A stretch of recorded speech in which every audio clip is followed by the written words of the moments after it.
welcome to 6 Minutes with the Renegade Economist. This week we break our 6-minute rule. Fred Harrison's going out to catch up with Dr. Michael Hudson, professor at one of America's universities and also former Wall Street consultant. A lot of commentators globally have got it completely wrong when it comes to the global financial crisis. Hudson and other renegade economists who are hooking up with our network have really got their finger on the pulse, and you'll see why. Fred Harrison puts to him these searching questions. How do we solve the debt problem today? The only way to do it is to wipe out the debts that can't be paid. If mortgages are $500,000 on a $250,000 house, you've got to write down the mortgage to the market price, and you've got to have the creditors take a loss for their bad loans. Is the bailout of the banks going to solve this financial crisis? No, the bailout of the banks is only paying the creditors and giving the creditors the money for the bank loans without giving a penny of debt relief to the actual debtors who owe the loans. All it means is that the government is taking over the creditor position, and it's kicking out the homeowners and throwing the But won't the homes on the taxpayers market. get their money back in the end?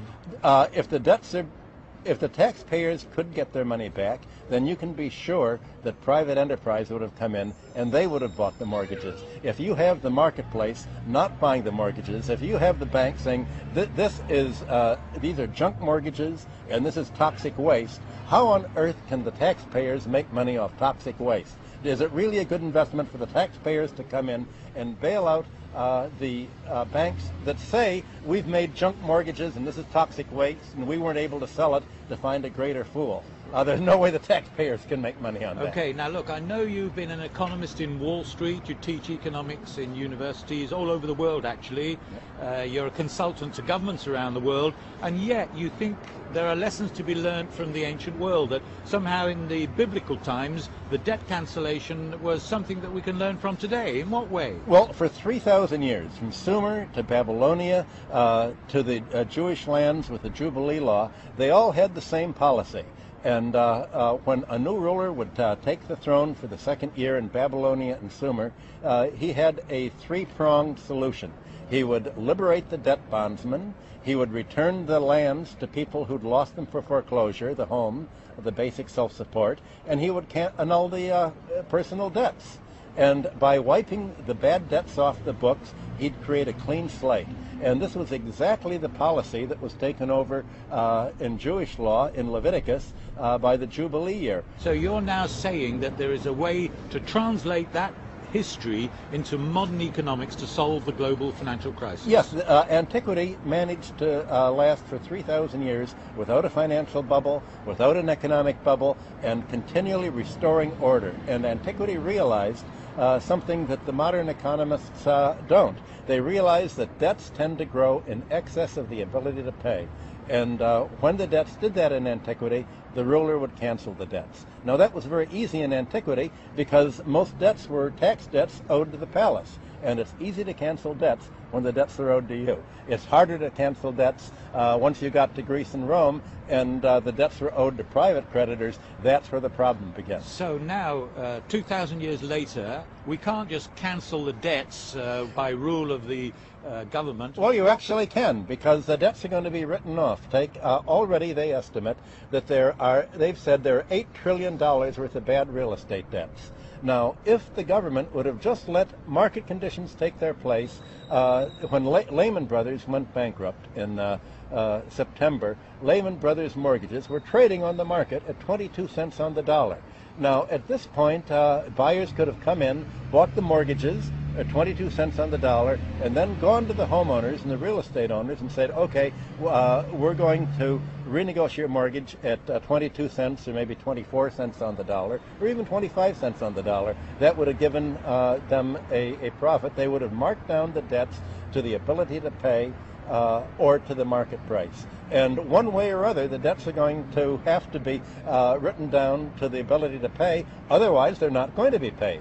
If people can't pay more their debts, they won't be. The question is, how won't they be? So why aren't governments doing that, writing off the debts or allowing the debts to be cancelled today? Very good question. The reason is that the largest contributor to the political campaigns is the financial sector, and the governments have a choice. They can save the economy or they can save the creditors that made the bad loans. They've said, we don't care about the economy, we're bailing out the creditors, that's our constituency, and that's what the governments are doing today. They're not saving the economy, they're saving their constituency, the creditors. They're saving London City, they're saving Wall Street, and they're saving the bourse, and the economy's left to shrink. And until the government saves the economy and writes down the debts to the ability to pay, there's not going to be a recovery from this. But you're saying then that governments are acting in bad faith? They're not acting democratically. What the governments have done have been to turn from a democracy into an oligarchy. And we're seeing an oligarchy and, in fact, a kleptocracy emerge here.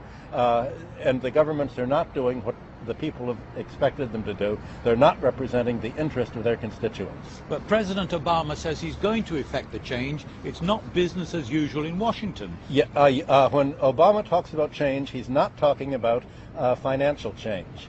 He's not talking about economic change. He's talking about workmen's laws, of health reform, of racial equality. He's not talking about any economic change at all because, in fact, he's reappointed the Bush administrators and the Clinton administrators. He's brought back the same people who brought us the Russian crisis. And if you want to see what their plans are for the United States, look at what Obama's team did when they had a free hand in Russia in the 1990s. They brought the biggest inequality and kleptocracy in modern times. So, Michael, you're in London to address a conference here at the University of London. What is it that you're going to tell them?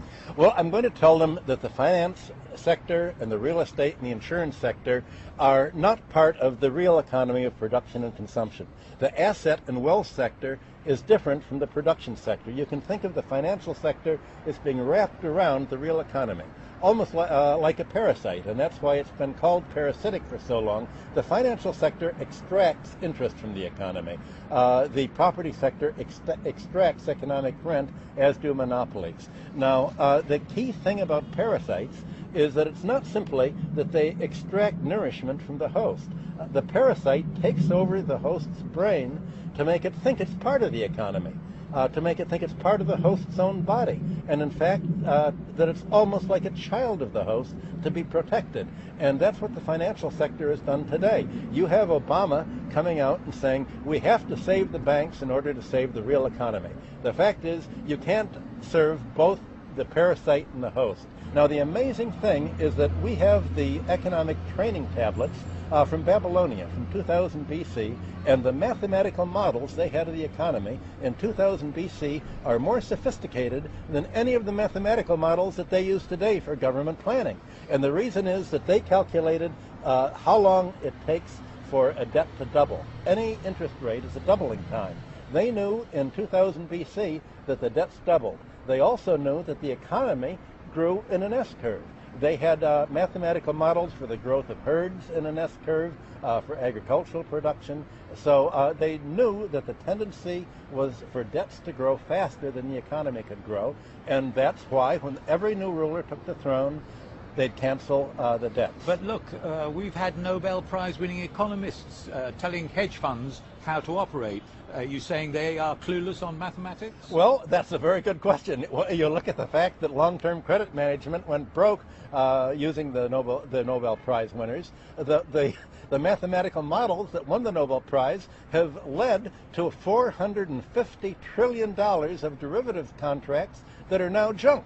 So what they've won the Nobel Prize for is junk mathematics that have led to junk derivatives and junk mortgages. That's what's happened. So there we have it, analysis from the former Wall Street insider who clearly doesn't pull his punches. We'll be hearing more from Michael Hudson in the future. In the meantime, next week we're going to be back with the same format.